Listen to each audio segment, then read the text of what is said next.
موعد مباراة الأهلي والمصري في الدوري والقناة الناقلة والمعلق والتشكيل المتوقع. في البداية متابعينا الكرام، ما تنسوش دعمنا بلايك للفيديو والاشتراك بالقناة وتفعيل زر الجرس. يترقب متابعي الدوري المصري الممتاز اليوم الخميس مباراة الأهلي والمصري البورسعيدي التي ستقام ضمن منافسات بطولة الدوري المصرية. تقام مباراة الأهلي والمصري على أرضية ملعب الجيش ببرج العرب في إطار فعاليات الجولة 13 من عمر مسابقة الدوري المصري الممتازة.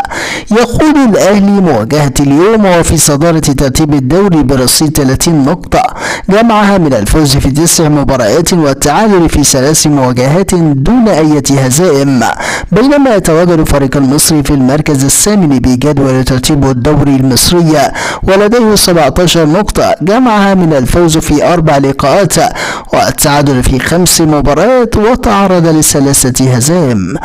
أما عن موعد المباراة، موعد مباراة الأهلي والمصري هو اليوم الخميس الموافق 12 يناير 2023، وستنطلق الصافرة بداية المباراة في تمام الساعة 6 مساء بتوقيت الجزائر والمغرب وتونس، 7 مساء بتوقيت مصر وفلسطين والأردن وسوريا والسودان ولبنان وليبيا، 8 مساء بتوقيت السعودية والعراق والكويت وقطر والبحرين واليمن، 9 مساء بتوقيت الإمارات والسلطنة عمان. أما عن القناة الناقلة للمباراة، تذاع مباراة الأهلي والمصري عبر قناة أون تايم سبورت 1.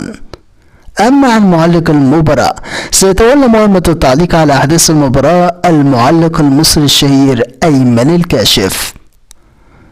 أما عن تشكيل الأهلي المتوقع أمام المصري، فمن المتوقع أن يبدأ المدرب السويسري مارسيل كولر بتشكيل مكون من: في حراسة المرمى محمد الشناوي، في خط الدفاع محمد هاني، محمد عبد المنعم، محمود متولي، علي معلول، في خط الوسط عمرو السولية، اليو ديانج، محمد مجدي أفشة، في خط الهجوم حسين الشحات، محمد شريف، برونو سافيو.